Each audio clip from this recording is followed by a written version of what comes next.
Oke teman-teman, jadi sebelumnya selamat siang. Di sini kami dari kelompok 3 akan mempresentasikan materi yang sangat luar biasa hari ini, yaitu konsep firewall dan proxy dalam jaringan. Tapi sebelum itu alangkah baiknya kita akan memperkenalkan diri terlebih dahulu.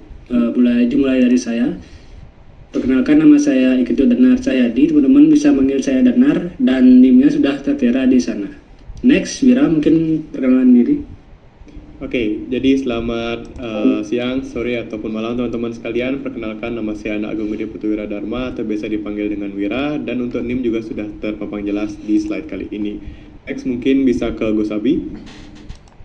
Oke, jadi selamat siang teman-teman semua. Perkenalkan, nama saya Bagus Dharma Bimantra, bisa dipanggil Gus Abi. Untuk NIM akhir saya adalah 51. Next, Bayu. Oke, terima kasih atas kesempatannya. Perkenalkan, nama saya Ida Bagas Bayu Bawah, biasa dipanggil Bayu, dengan NIM akhir yaitu 50.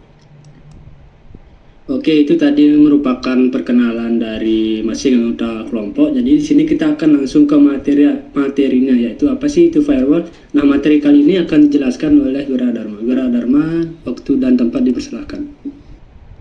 Oke, baik, jadi selamat siang sekali lagi teman-teman sekalian. Pada kesempatan kali ini kita akan mempresentasikan mengenai materi pertama ya, yaitu firewall. Nah, mungkin ketika teman-teman mendengar kata firewall, pertanyaan pertama yang teman-teman terbesit di pikiran teman-teman yaitu apa sih itu sebenarnya firewall. Nah, daripada kita langsung buru-buru nih ya untuk membahas mengenai firewall dalam deskripsi atau penjelasan yang lebih profesional, ada baiknya kita mulai presentasi ini dengan sesuatu yang lebih santai terlebih dahulu. Kita punya sebuah perumpamaan nih teman-teman, mungkin boleh di next.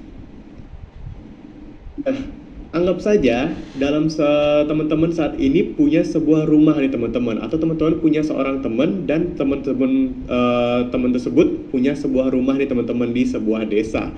Nah, di dalam rumah tersebut ternyata tinggal, bisa di next, ditinggali oleh seorang, kita anggap saja namanya adalah Budi. Nah, si Budi ternyata nggak tinggal sendiri teman-teman, dia tinggal bersama seekor anjingnya. Kita bisa next, kita anggap aja nama anjingnya adalah Dogi. Nah, si Budi dan Dogi ini akhirnya tinggal berdua nih teman-teman di satu rumah tersebut. Namun masalahnya si Budi ini sering banget nih pergi keluar rumah untuk bekerja, membeli makanan ataupun hal-hal lainnya, sehingga rumahnya sering kali kosong dan banyak warga-warga di sekitar yang sering mencoba untuk masuk ke dalam rumahnya. Untuk itu Budi akhirnya mencoba nih untuk menjaga keamanan rumahnya dengan melatih si Dogi ini. Pelatihannya juga cukup sederhana, bisa di next. Jadi pelatihannya si Dogi diminta untuk menghafal 3 kata atau 3 instruksi sederhana ini. Yang pertama, kalau misalnya ada orang baik yang perawakannya baik, memang niatnya mau masuk itu baik, kasih aja masuk, bebas untuk masuk. Next, kalau ada orang yang tampangnya jahat, tampangnya mengerikan, atau tampangnya memang orang-orang tipikal-tipikal yang mau ngerusuh kayak gitu ya teman-teman, langsung usir aja katanya. Nah, si Budi langsung kasih statement, langsung usir aja, jangan dikasih masuk. Dan yang terakhir, kalau ada orang yang mencurigakan nih ya, Dogi nggak bisa bedain, dia perawakannya kayaknya biasa-biasa aja, tapi ketika ditanya dia cuma diam-diam aja, nggak mau ngasih tahu tujuan dia masuk itu untuk apa. Orang-orang kayak gitu silahkan tunggu di luar sampai si Budi pulang. Oke, si Budi akhirnya selesai melakukan briefing dan si Dogi akhirnya udah paham nih teman-teman instruksi tersebut. Keesokan harinya si Dogi langsung kerja nih di hari pertamanya. Next.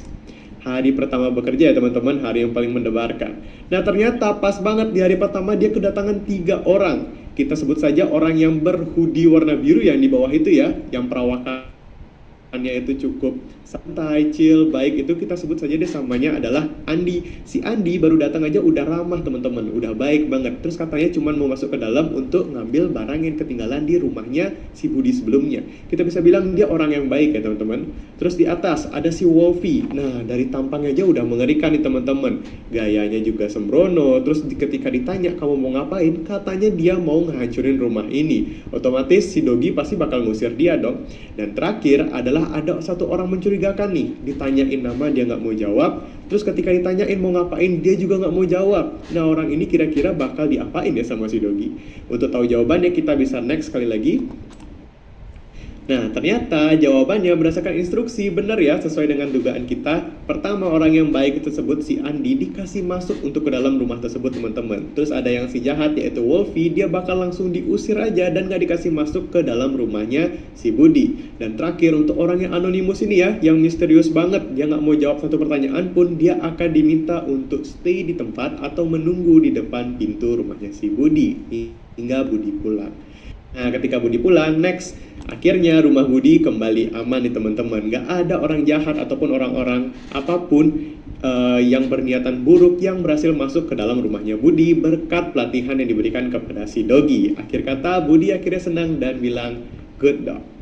Oke teman-teman, next, itu dia salah satu contoh perumpamaan sederhana ya tentang bagaimana sih cara firewall bekerja.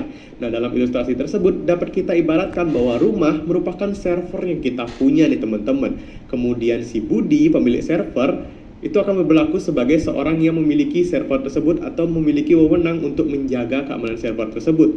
Nah, Budi nggak bisa terus-terusan menjaga server ya, karena sekali lagi Budi merupakan seorang manusia. Jadi dia membuat sebuah sistem nih teman-teman, yaitu si Dogi yang dapat mencegah keluar masuknya data, baik buruknya data yang dapat masuk ke dalam server itu sendiri. Atau dalam definisi yang lebih profesional dapat disebutkan bahwa firewall merupakan sebuah sistem keamanan jaringan nih teman-teman yang berfungsi sebagai pengontrol lalu lintas data antara jaringan internal atau di dalam server yang private itu ya dengan jaringan eksternal nih yang terbuka secara publik. Nah, di mana firewall tersebut akan memeriksa nih setiap paket data yang masuk atau keluar berdasarkan seperangkat aturan keamanan yang udah kita perumpamakan sebelumnya teman-teman. Kemudian akan menentukan apakah data tersebut boleh masuk, diizinin, dibatasin, atau bahkan langsung ditolak nih teman-teman. Seperti itu kira-kira. Next kita akan bahas ke fungsi-fungsi dari firewall itu sendiri. Nah, secara garis besar, fungsi-fungsi firewall itu ada beberapa ya teman-teman. Dari yang pertama itu adalah untuk mengontrol akses. Dimana dengan firewall, kita dapat menyaring nih lalu lintas data dengan hanya mengizinkan koneksi yang sesuai dengan aturan keamanan yang kita tentukan. Next adalah mencegah ancaman, di mana dengan adanya firewall kita dapat menghalangi berbagai macam serangan teman-teman seperti malware, hacking, ataupun aktivitas mencurigakan lainnya sebelum masuk ke jaringan private kita. Next, tentu saja ada memantau lalu lintas, yaitu mencatat dan mengawasi berbagai aktivitas jaringan untuk mendeteksi pola-pola yang unik atau tidak biasa nih teman-teman, agar nggak langsung masuk ke jaringan private kita. Dan terakhir tentu saja melindungi data dan menjaga kerahasiaan integritas dari informasi yang kita punya. Next kita ke materi berikutnya, yaitu next kita akan bahas mengenai materi. Nah, di mana sih firewall ini biasanya berada dalam sebuah jaringan? Karena tadi kita udah tahu fungsinya itu ternyata cukup powerful ya teman-teman.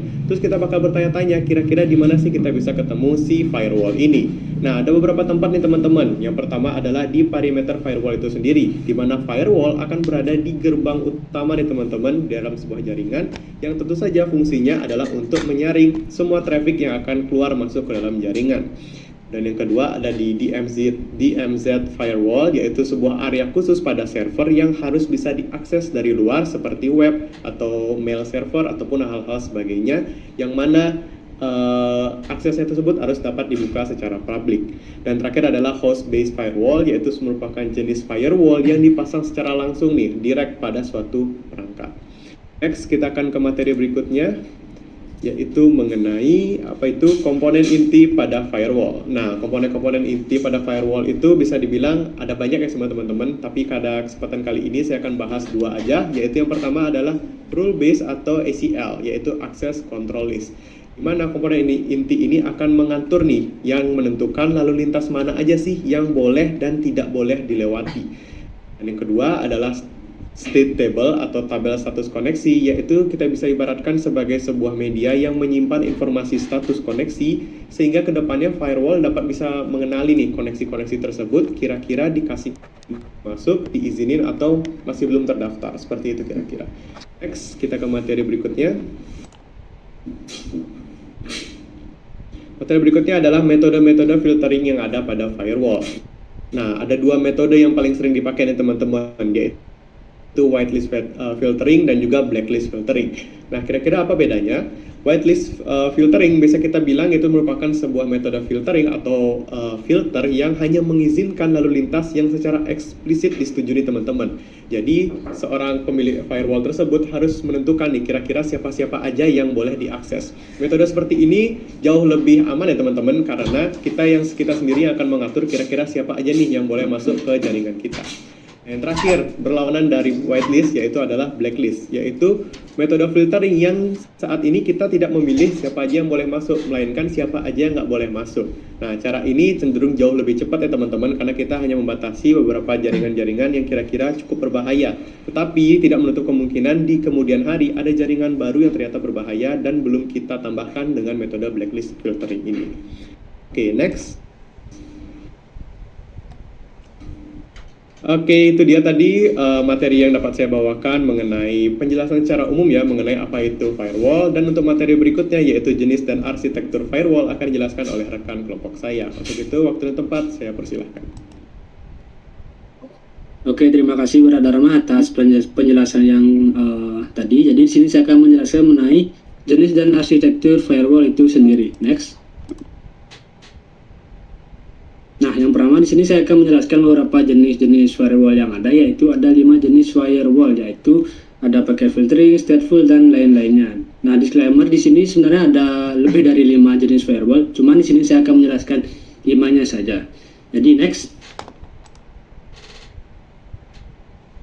Nah, yang pertama ada packet filtering firewall. Packet filtering firewall ini adalah salah satu jenis firewall yang dimana ia bekerja pada salah satu model OC, yaitu pada lapisan transport dan network. Jadi packet filtering firewall ini adalah firewall yang menyaring pakai jaringan masuk dan keluar berdasarkan kumpulan aturan yang telah ditentukan sebelumnya. Jadi packet filtering firewall ini salah satu firewall yang dimana ia dibentuk berdasarkan aturan-aturan yang sudah ditentukan. Jadi next. Nah, ini merupakan salah satu cara bagaimana packet filtering firewall itu bekerja.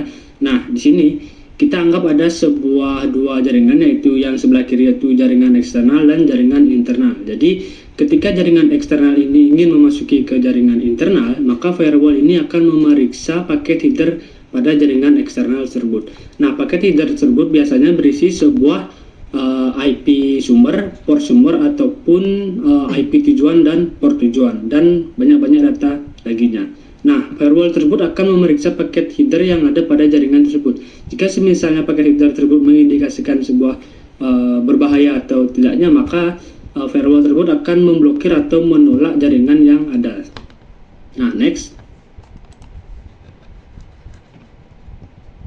Nah, ini merupakan kelebihan dan kekurangan dari packet filtering firewall. Yang pertama itu kelebihannya yaitu kecepatan dan kinerjanya. Nah, jadi karena firewall ini hanya memeriksa pada paket header, maka dari itu kecepatan dari firewall ini sangat tinggi ya teman-teman. Lalu yang kedua ada murah dan mudah diterapkan. Nah, biasanya ketika kita mempunyai sebuah router yang modern, biasanya firewall ini sudah default atau sudah ada pada router-router tersebut. Lalu yang kedua itu yaitu kekurangannya. Nah, biasanya firewall ini sifatnya itu yaitu stateless, yang dimana ia tidak merecord jaringan lalu lintas yang ada. Jadi sifatnya itu bersifat stateless.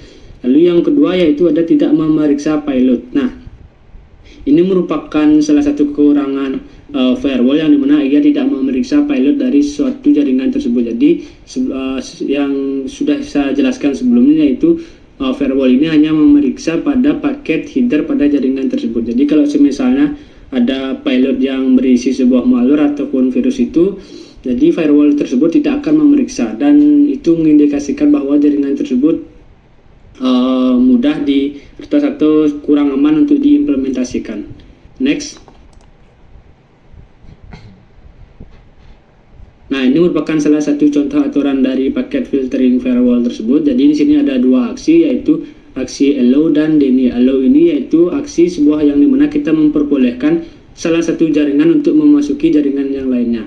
Lalu yang kedua ada aksi deny, yaitu kita menolak beberapa atau salah satu jaringan yang kita inginkan.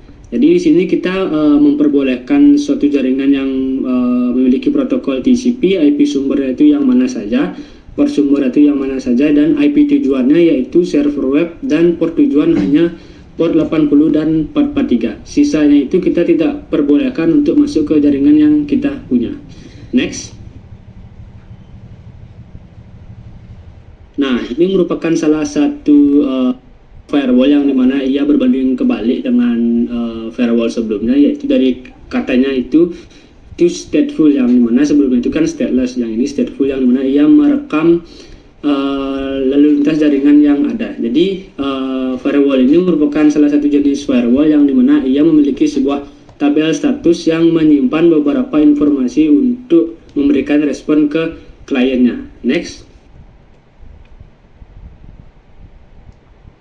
Nah, ini merupakan cara kerja dari stateful inspection firewall ini, yang dimana ia memiliki sebuah tabel status yang menyimpan beberapa informasi. Jadi semisalnya ada klien yang ingin mengakses sebuah informasi ke server, maka beberapa informasi tersebut akan disimpan di tabel status tersebut. Nah, jika semisalnya server tersebut ingin memberikan respon ke klien, maka tabel status tersebut akan divalidasi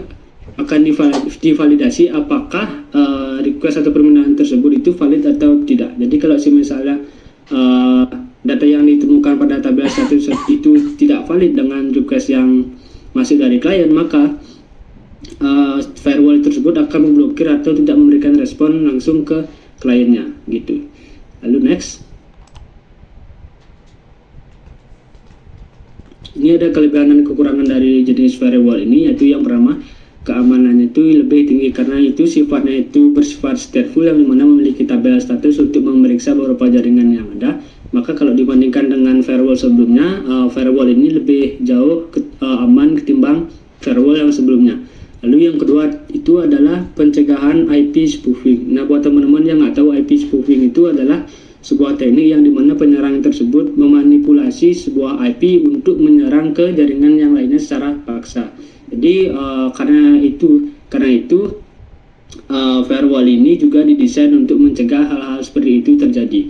Lalu yang terakhir kelebihan itu ada efisiensi aturan, yang dimana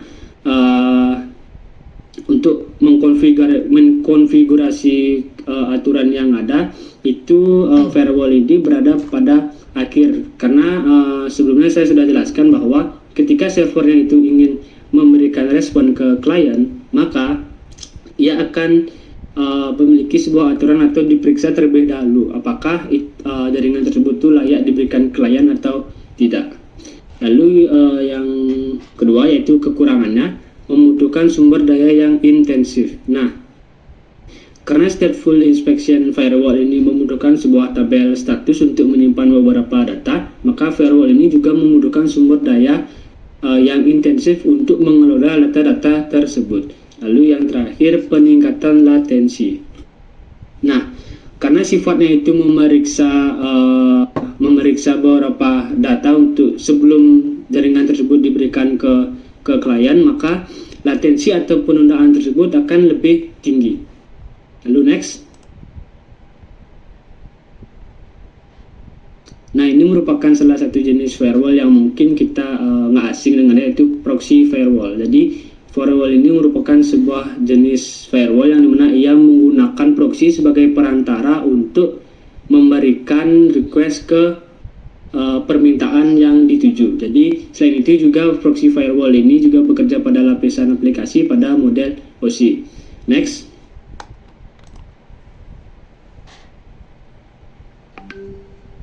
Nah, ini merupakan salah satu cara kerja bagaimana cara kerja proxy firewall. Jadi proxy firewall ini kita ibaratkan sebuah kurir yang ingin mengirim sebuah barang ke tujuan tertentu. Jadi misalnya saya ingin mengirim barang ke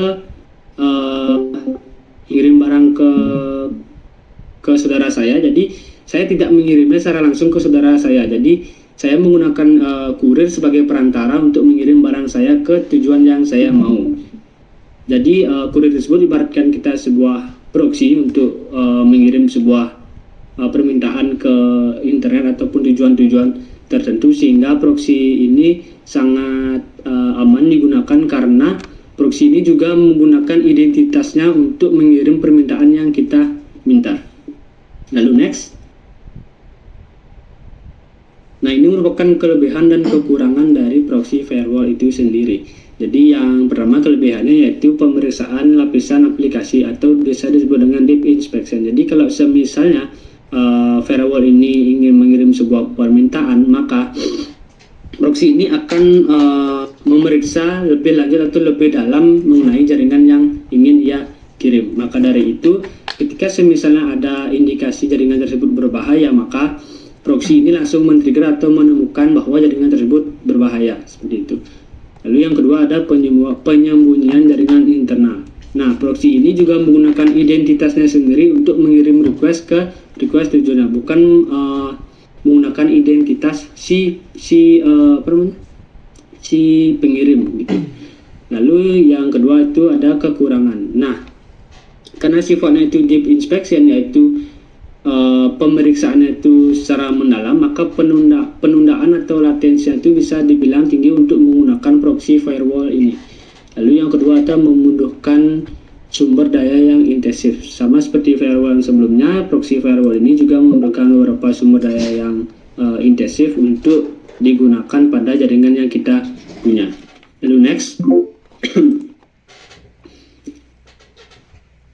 Nah, ini merupakan salah satu jenis firewall yang mana ia bekerja pada lapisan session dari model OC. Jadi, circuit level gateway ini juga bekerja pada proses three-way handshake, yaitu di mana sebelum ia membuat sebuah koneksi antar jaringan, maka ia akan diperiksa terlebih dahulu apakah jaringan tersebut itu aman atau tidak. Jika misalnya jaringan yang salah satu jaringan itu mengindikasikan berbahaya, maka circuit level gateway akan secara otomatis memblokir atau tidak membuat sebuah koneksi antar jaringan yang ada.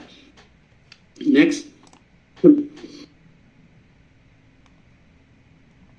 Nah, ini merupakan salah satu cara kerja bagaimana circuit level gateway itu bekerja. Jadi, di sini kita anggap ada sebuah jaringan eksternal dan juga jaringan internal, yang dimana circuit level gateway itu memiliki beberapa sirkuit, yaitu circuit out, yang dimana circuit out ini akan menghubungkan circuit gateway dengan jaringan eksternal, dan juga circuit in, yaitu sirkuit yang berfungsi untuk menghubungkan jaringan internal dengan jaringan level gateway. Nah, ketika firewall ini pada saat proses three-way handshake itu sudah divalidasi dan diindikasikan bahwa jaringan tersebut aman, maka sirkuit firewall ini akan membentuk sebuah sirkuit yang akan menghubungkan antara jaringan eksternal dan juga jaringan internal.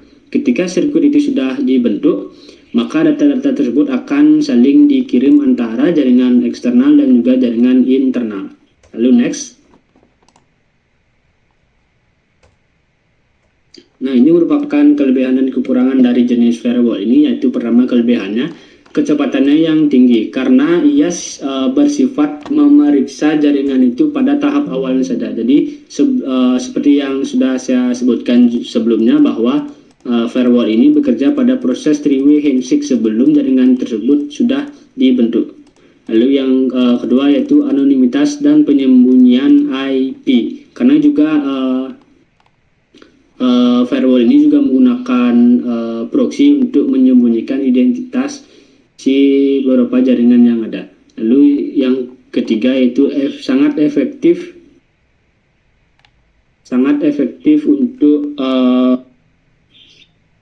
untuk protokol sesi. Nah, buat teman-teman yang tahu, protokol sesi itu merupakan salah satu protokol yang dimana biasanya yang digunakan adalah sebuah kasus yang dimana sebuah jaringan tersebut membutuhkan data yang real time. Misalnya contohnya itu adalah ketika kita ingin membuat sebuah jaringan untuk video call. Nah, video call tersebut membutuhkan protokol sesi untuk membentuk jaringan secara real time. Nah, jika misalnya jaringan yang kita buat itu ingin mengimplementasikan sebuah firewall, nah firewall circuit level gateway ini sangat cocok digunakan pada protokol sesi tersebut. Lalu yang kekurangannya yaitu yang pertama, keamanan konten yang rendah. Nah, firewall ini juga tidak memeriksa pada lapisan aplikasi, yang dimana itu sangat rentan terjadinya risiko yang tidak kita inginkan pada jaringan yang kita punya. Lalu yang kedua firewall itu bergantung pada validitas sesi awal. Nah, karena firewall ini bekerja pada proses three-way handshake, maka firewall ini juga bergantung pada validitas sesi awalnya saja. Jadi misalnya ada seorang penyerang yang memanipulasi validitas pada sesi awal tersebut, yang dimana seharusnya jaringan yang masuk tersebut itu berbahaya, maka itu dimanipulasi oleh si penyerang bahwa jaringan tersebut aman. Maka ketika diperiksa oleh firewall ini menganggap bahwa jaringan yang masuk tersebut adalah jaringan yang aman. Maka dari itu sangat berbahaya jika ada seorang penyerang yang memanipulasi validitas pada sisi awal tersebut. Lalu next. Nah, di sini ada software firewall, yaitu salah satu jenis firewall yang umum kita ketahui. Nah, software firewall ini adalah sebuah perangkat lunak yang dimana ia itu bekerja di mana ia diinstal. Misalnya saya menginstal sebuah software firewall yang bernama Windows Defender di laptop saya, maka Windows Defender tersebut akan melindungi pada ruang lingkup laptop saya saja, gitu. Lalu next. Nah, ini merupakan cara kerja software firewall, yaitu ini gambaran itu sangat sederhana. Jadi kalau misalnya saya ingin mengakses sebuah situs yang dimana situs tersebut mengindikasikan bahwa situs itu berbahaya, maka firewall akan mendeteksi situs tersebut dan langsung memblokir situs berbahaya tersebut. Jadi kita sebagai pengguna akan terhindar dari beberapa situs yang berbahaya tersebut, dan tentunya situs-situs berbahaya tersebut sangat merugikan kita sebagai pengguna internet, gitu. Lalu next. Nah, ini merupakan kelebihan dan kekurangan dari software firewall, yaitu yang pertama, murah hingga gratis karena seringkali sudah terintegrasi dalam OS. Nah, kalau misalnya teman-teman sudah membeli sebuah beberapa device seperti komputer atau laptop, maka secara otomatis software firewall ini akan diinstal pada device masing-masing teman. Lalu yang kedua itu adalah mudah diinstal dan dikonfigurasi oleh pengguna awam. Nah, software firewall ini bersifat GUI atau berbasis interface yang dimana itu sangat memudahkan kita sebagai pengguna awam untuk mengkonfigurasi software firewall ini. Lalu yang kedua, ideal untuk perangkat yang terhubung dengan jaringan publik. Nah, buat teman-teman yang suka berselancar di internet menggunakan jaringan publik, saya sarankan menggunakan software firewall ini untuk melindungi teman-teman pada jaringan-jaringan yang berbahaya, gitu. Lalu yang kedua itu ada kekurangannya. Nah, kekurangan dari software firewall ini menguras sumber daya yang lebih. Sebenarnya tidak terlalu menguras banyak, tapi karena sifatnya itu berbasis software yang dimana ia akan menggunakan beberapa penyimpanan ataupun sumber daya yang pada laptop teman-teman, maka ya bisa dibilang menguras sumber daya, tapi sedikit, gitu. Lalu yang terakhir hanya melindungi satu perangkat. Nah, seperti yang saya jelaskan sebelumnya bahwa software firewall ini akan melindungi di mana ia diinstal. Misalnya saya menginstal software firewall di server saya, maka software tersebut akan hanya melindungi pada server tersebut, seperti itu. Lalu next.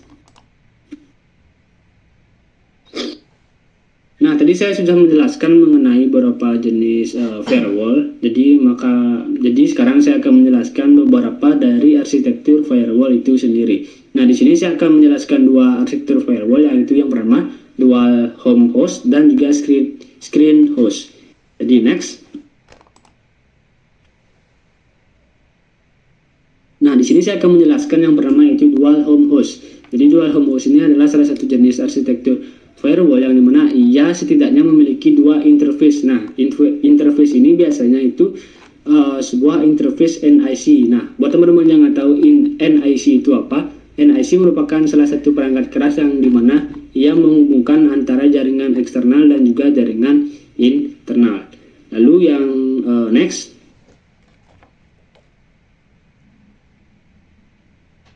Nah, ini merupakan mekanisme dari dual home host, yaitu yang pertama itu menonaktifkan fungsi routing dan penggunaan proxy. Nah, yang pertama, jika ada beberapa jaringan yang masuk pada jaringan kita, maka routing tersebut akan memeriksa jaringan-jaringan tersebut. Jadi kalau misalnya ada jaringan yang diindikasikan bahwa jaringan tersebut berbahaya, maka dual home tersebut akan menonaktifkan fungsi routing tersebut. Jadi kita tidak akan menerima jaringan-jaringan yang berbahaya tersebut. Lalu yaitu penggunaan proxy. Nah, karena ia menggunakan dua interface, yaitu interface yang menghubungkan jaringan internal dan juga jaringan eksternal, maka proxy ini berperan untuk sebagai perantara mengirim beberapa data antara jaringan eksternal dan jaringan internal. Maka dari itu proxy ini sangat berguna untuk mengamankan pertukaran data antara beberapa jaringan tersebut. Lalu next, screen host. Nah, screen host ini merupakan salah satu jenis arsitektur firewall yang dimana ia memiliki 3 komponen, yaitu sebuah bastion host, yaitu sebuah perangkat yang servernya itu diperkuat keamanannya, dan juga di belakangnya ada sebuah packet filtering router, yang dimana packet filtering router ini adalah sebuah router yang dimana ia akan memfilter beberapa jaringan yang ada. Jadi sebelumnya saya ingin meluruskan bahwa screen host ini hanya memiliki 2 komponen, yaitu bastion host dan juga packet filtering router. Next. Nah, ini merupakan salah satu mekanisme screen host dari arsitektur firewall ini, yaitu yang pertama ia menggunakan packet filtering router untuk memfilter beberapa jaringan yang ada. Jadi misalnya ada beberapa jaringan yang masuk ke jaringan kita, maka router ini akan memfilter jaringan-jaringan yang berbahaya atau tidak. Jika ada jaringan yang berbahaya, maka router tersebut akan memblokir atau menolak jaringan tersebut untuk memasuki ke jaringan kita. Lalu, jaringan-jaringan yang tidak berbahaya tersebut akan dilempar ke bastion host dan akan diperiksa lebih dalam dan lebih lanjut oleh bastion host tersebut. Lalu next. Nah, itu merupakan penjelasan mengenai beberapa jenis dan arsitektur dari firewall. Maka presentasi dari saya cukupkan sampai di sini. Saya akan lempar ke salah satu anggota saya yang akan mempresentasikan materi proxy server. Jadi waktu untuk tempat dipersilakan. Oke, baik. Terima kasih Danar atas waktu dan kesempatannya. Nah, tadi kita sudah membahas nih terkait konsep dari firewall, dan sekilas kita juga sudah membahas terkait proxy firewall. Nah, di sini, pada materi ini kita akan membahas terkait proxy server nih teman-teman, di mana kita akan belajar dari dasarnya secara bertahap mengenali setiap konsep dan jenis-jenis yang ada di proxy server ini. Oke, tanpa berlama lagi, mari kita mulai langsung presentasinya. Oke, di sini saya meminta teman-teman untuk membayangkan proxy server itu seperti yang tadi rekan saya sudah sampaikan, seperti kita membeli suatu barang di toko nih teman-teman. Nah, bayangkan ketika kita menginginkan suatu barang, tetapi sayangnya barang tersebut hanya tersedia di satu toko nih. Dan kebetulan entah bagaimana kita ini diblokir, tidak boleh datang ke toko tersebut ya teman-teman. Nah, solusi apa sih yang bisa kita gunakan supaya kita bisa mendapatkan barang tersebut? Nah, tentunya kita akan menggunakan just tip ya teman-teman, karena itu adalah opsi yang paling sering digunakan. Nah, kita akan memberikan suatu informasi nih terkait barang apa yang kita inginkan kepada just tip tersebut. Nah, tentunya just tip tersebut nantinya akan pergi ke toko untuk membeli barang tersebut. Nah, kita nggak perlu nih pergi ke toko karena kita sudah menggunakan just tip. Jadi, pemilik toko itu nggak tahu bahwa sebenarnya yang ingin barang tersebut itu adalah kita, pelanggan yang sudah diblokir dari toko tersebut. Nah, di sini just tip tersebut akan membeli barang tersebut dan kemudian memberikan barang tersebut ke kita nih, tanpa toko tersebut mengetahui identitas dari kita. Nah, itu tadi adalah analogi singkat terkait bagaimana sistem proxy itu bekerja nih teman-teman. Nah, sekarang kita masuk ke bagian yang teknikal, terkait definisi dari proxy. Nah, jadi proxy server itu sendiri adalah sistem yang bertindak sebagai perantara antara pengguna dan internet, yang menerima permintaan dari pengguna dan meneruskannya ke internet, lalu mengembalikan data yang diminta kepada pengguna. Nah, server ini berfungsi untuk menyembunyikan alamat IP asli pengguna, sekaligus meningkatkan privasi dan juga keamanan, serta memungkinkan akses ke konten yang diblokir.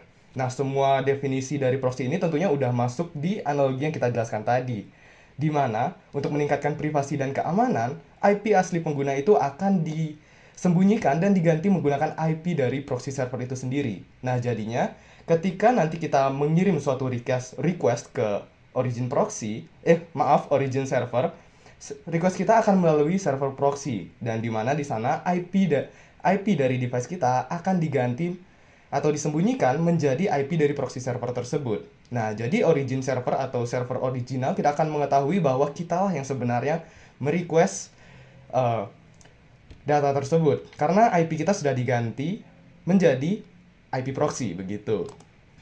Oke, selanjutnya.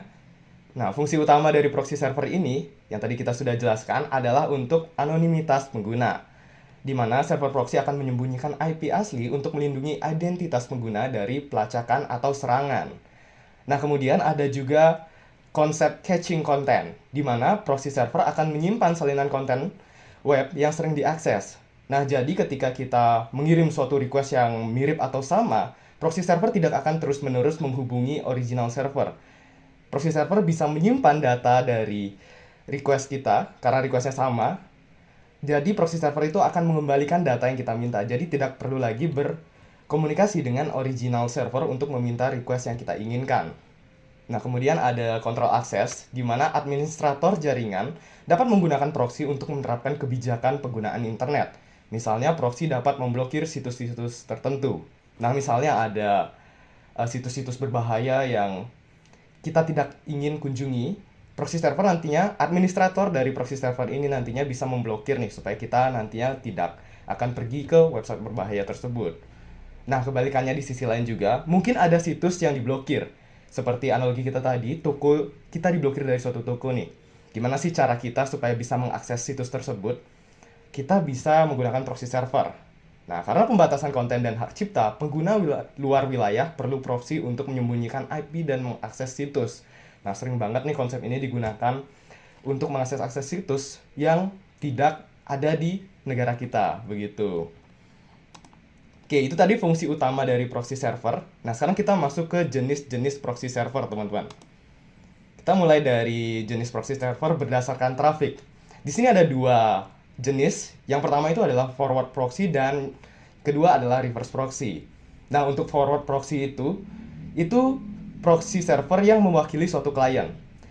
Ya, gampangnya ini adalah proxy server yang udah kita jelasin tadi nih, teman-teman. Dimana fungsi dari proxy server ini adalah untuk menyembunyikan IP klien supaya komunikasi antara klien dan original server itu bisa terjalin dengan aman, begitu teman-teman.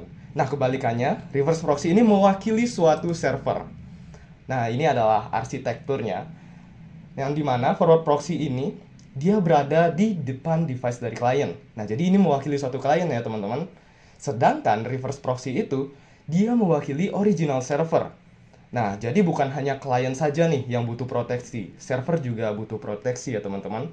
Nah, di sisi lain juga, kegunaan dari reverse proxy ini sendiri itu bisa kita mengenal konsep yang namanya load balancing nih, teman-teman. Nah, jadi load balancing itu apa? Load balancing itu adalah ketika ada banyak device nih, device user, teman-teman. Itu mengakses satu website yang sama. Padahal website tersebut memiliki banyak server nih. Kan tidak mungkin kita hanya mengakses satu original server. Tentunya akan overload beban ya, teman-teman. Satu server tersebut nantinya bisa panas dan kemudian rusak. Nah, disinilah konsep load balancing ini dijalankan, di mana kita bisa membagi bebannya nih.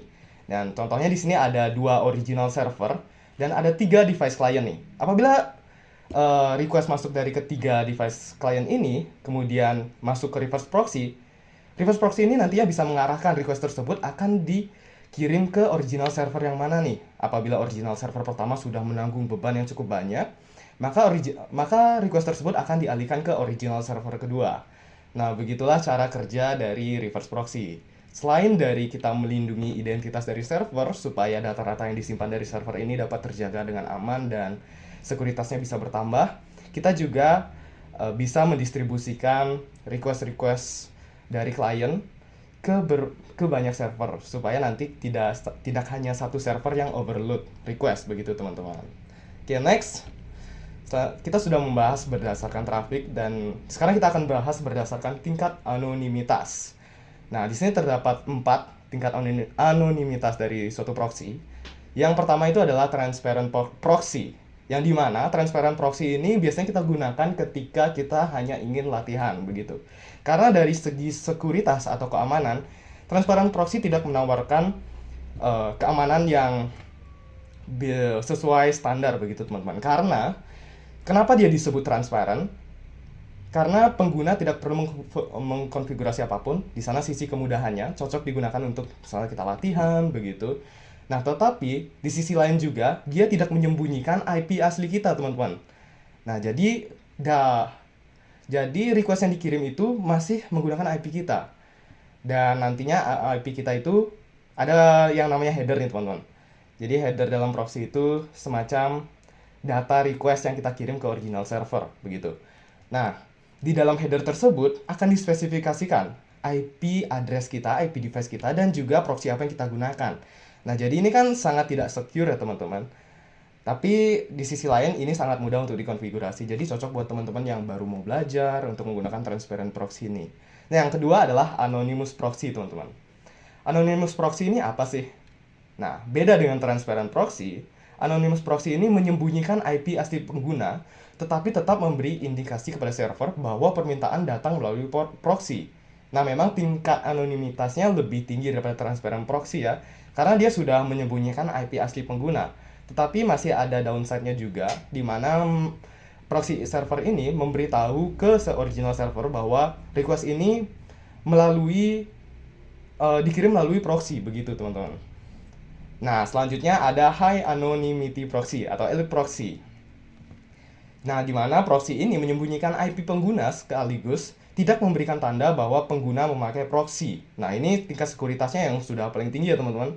Cocok banget ketika kita implementasikan di sistem-sistem yang memang membutuhkan sekuritas yang tinggi begitu.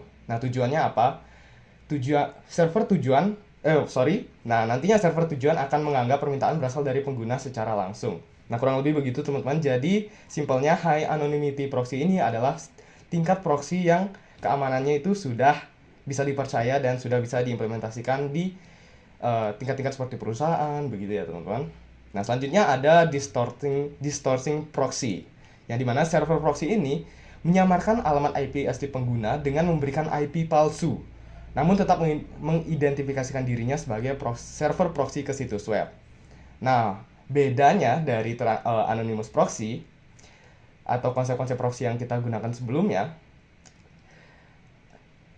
server proxy ini cara kerjanya adalah ketika request dikirim dari IP device pengguna tersebut akan mengirim IP address-nya ke server proxy, yang dimana cara kerja server proxy ini adalah menyembunyikan IP asli pengguna tersebut dengan menggunakan IP server proxy itu sendiri.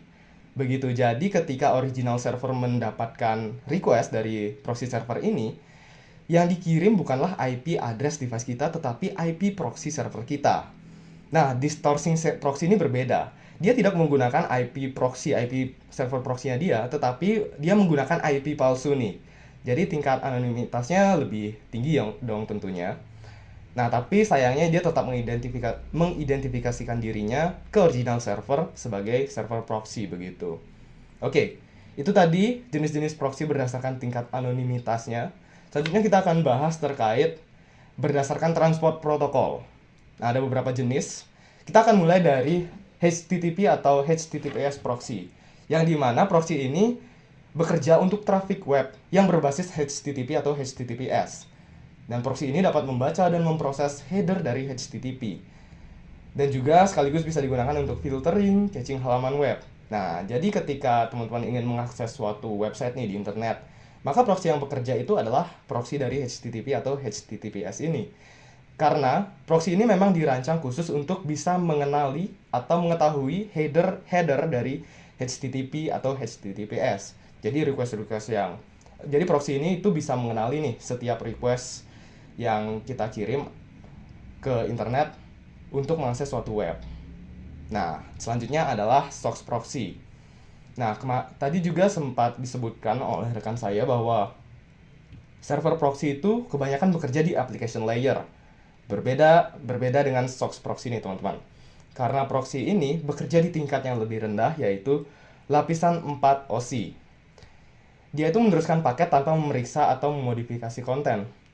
Karena itu, SOX dapat digunakan untuk berbagai aplikasi seperti game, FTP, VoIP, dan torrent. Nah, jadi SOX proxy ini memanfaatkan connection TCP dan juga UDP nih. Nah, jadinya dia bekerja di tingkat yang lebih rendah. Berbeda kayak HTTP atau HTTPS yang mereka mengecek nih header dari request itu apa kita merequest suatu website nih.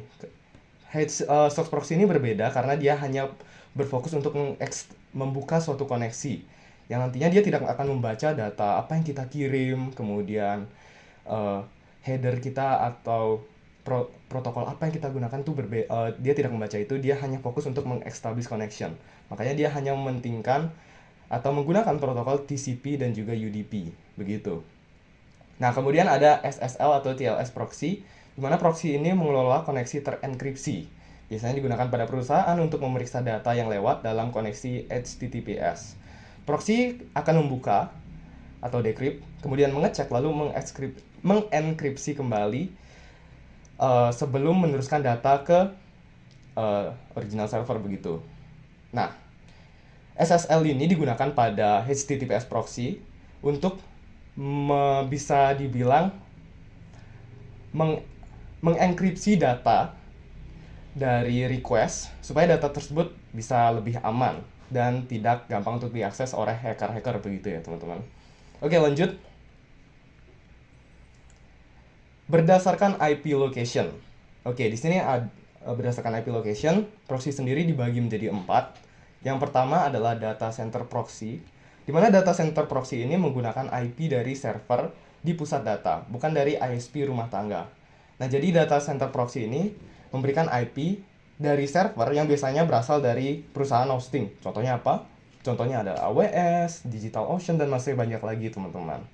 Oke, yang kedua adalah shared data center proxy, di mana shared data center proxy ini adalah data center IP range yang digunakan secara bersamaan oleh banyak clients, kemudian ditempatkan dalam satu IP pool, di mana setiap request dapat keluar dari IP yang sama.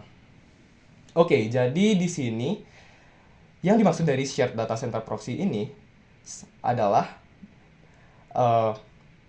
jadi begini cara kerjanya. Satu IP address itu bisa digunakan oleh banyak pengguna. Di sisi keunggulan, biayanya tentu lebih murah, tetapi dari segi kekurangannya, IP kita itu bisa gampang banget diblokir nih teman-teman. Karena mungkin ada user lain yang menggunakan IP kita dengan ilegal, begitu. Nah, jadi banyak sekali resikonya, tapi di sisi positifnya biaya implementasinya lebih murah, teman-teman. Oke, lanjut. Yang ketiga adalah private atau dedicated proxies, di mana private proxies atau dedicated proxies ini adalah single tenant IP address yang hanya digunakan oleh satu user. Berbeda dengan shared data center proxy yang dimana satu IP user itu digunakan oleh banyak device, begitu. Dedicated proxy ini berbeda karena satu IP address hanya eksklusif digunakan oleh satu user saja. Jadi keunggulannya tentu lebih aman, kita lebih aman menggunakannya, tapi kekurangannya tentunya biayanya juga lebih tinggi dibandingkan shared data center proxies, begitu. Oke, kemudian lanjut, yang terakhir adalah residential proxies, di mana residential proxies ini adalah proxies yang menggunakan real residential IP addresses yang terdaftar pada ISP, di mana residential proxies ini memberikan IP itu berasal dari ISP, contohnya seperti Biznet, begitu, di mana traffic keluar melalui perangkat pengguna, modem rumah, atau node yang diperoleh melalui Metered Residential Network. Jadi IP yang diberikan itu berasal dari ISP yang digunakan oleh kita sendiri sebagai pengguna. Contohnya misalnya saya di rumah menggunakan Biznet, begitu, maka IP yang saya terima akan datang dari ISP Biznet, begitu, kurang lebih begitu. Oke, lanjut. Nah, ini juga sempat dijelaskan tadi oleh rekan saya Danar. Dan di sini adalah bentuk arsitektur dari proxy firewall, ya teman-teman. Di mana jenis-jenis proxy yang tadi sudah kita sebutkan itu mereka bekerja di application layer. Contohnya apa? Contohnya web proxy server, FTP proxy server, dan mail proxy server. Mereka semua bekerja di application layer, berbeda dengan SOX proxy yang bekerja di transport layer. Begitu kurang lebih. mereka meng-establish connection itu di OC layer ke-7, application layer. Oke, mungkin sekian presentasi dari saya. Saya ucapkan terima kasih. Dan kemudian akan dilanjutkan oleh rekan saya Bayu. Untuk itu waktu dan tempat saya persilahkan. Oke, terima kasih atas waktu dan kesempatan yang telah diberikan oleh Abi. Nah, di sini aku akan menjelaskan tentang bagaimana implementasi dan kebijakan dalam firewall. Oke, next.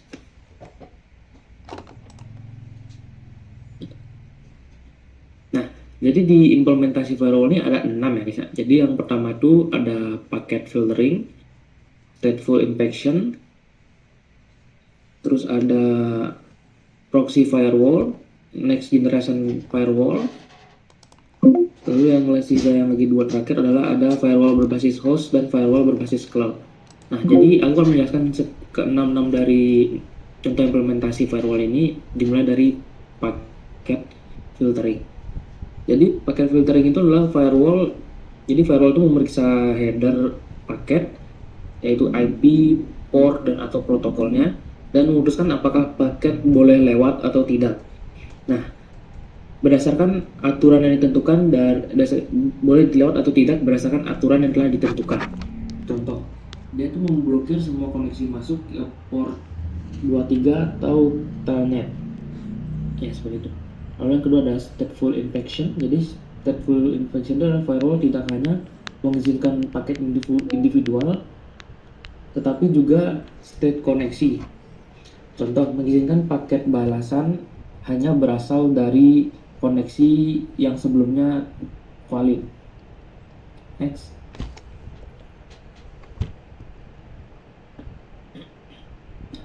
Proxy firewall atau aplikasi level gateway. Nah, jadi yang implementasi ketiga ini bertindak sebagai perantara antara klien dan server, menganalisis lalu lintas hingga lewat aplikasi. Contohnya itu adalah memfilter permintaan HTTP untuk mencegah akses ke situs tertentu. Lalu yang kedua dan yang keempat ada Next Generation Firewall atau NGFW, yaitu menggunakan IDS atau IPS, infeksi mendalam paket, kontrol aplikasi, dan memonitoring ancaman real time. Next.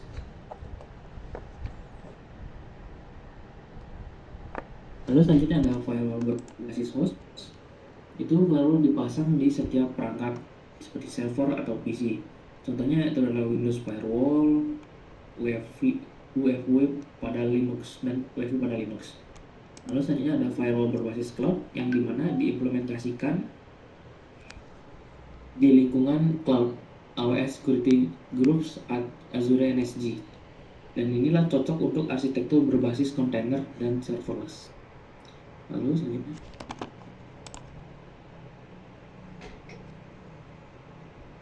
Nah, di sini ada kebijakan dalam firewall. Nah, untuk kebijakan firewall ada lumayan banyak. Jadi mungkin aku akan membahas 4 atau ya 4 doang. Yang dimana ada default DNI atau default allow. Lalu ada kebijakan segregasi jaringan atau networking segmentation. Lalu yang ketiga ada access control policy. Lalu yang keempat ada policy logging dan monitoring. Sebenarnya ada lebih banyak, namun aku akan menjelaskan 4 saja agar video ini tidak terlalu kepanjangan. Yang pertama ada default allow. Jadi default DNI atau default allow. Jadi default DNI itu memblokir semua traffic kecuali yang diizinkan atau yang lebih aman. Lalu ada default allow, dia mengizinkan semua kecuali yang diblokir, jadi dia itu kurang aman. Nah, selanjutnya ada kebijakan segregasi jaringan atau network segmentation. Itu membedakan zona jaringan, misalnya DMZ, server public, internal guest network, firewall yang mengatur traffic antar zona. Next.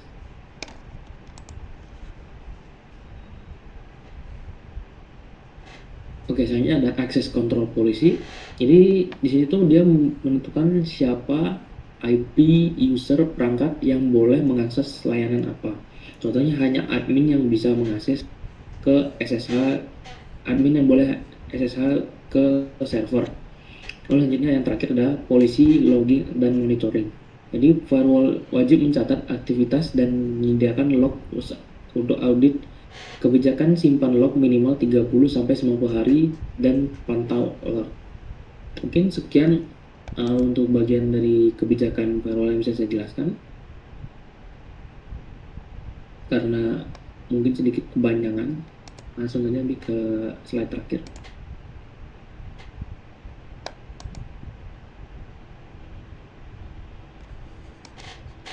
Oke, untuk sesi penutup akan dibawakan oleh Danar. Danar, waktu dan berapa dipersilakan. Oke teman-teman, jadi itu merupakan presentasi dari materi kelompok kami, yaitu yang dimana kami sudah menjelaskan beberapa materi, yaitu mengenai dari apa itu firewall, jenis-jenis dan arsitektur firewall itu sendiri. Jadi misalnya teman-teman ada pertanyaan, dan nanti teman-teman bisa tanyakan di kolom komentar. Jadi pesan kali ini kita akan tutup dengan Parama Santi. Om Santi Santi Santi Om.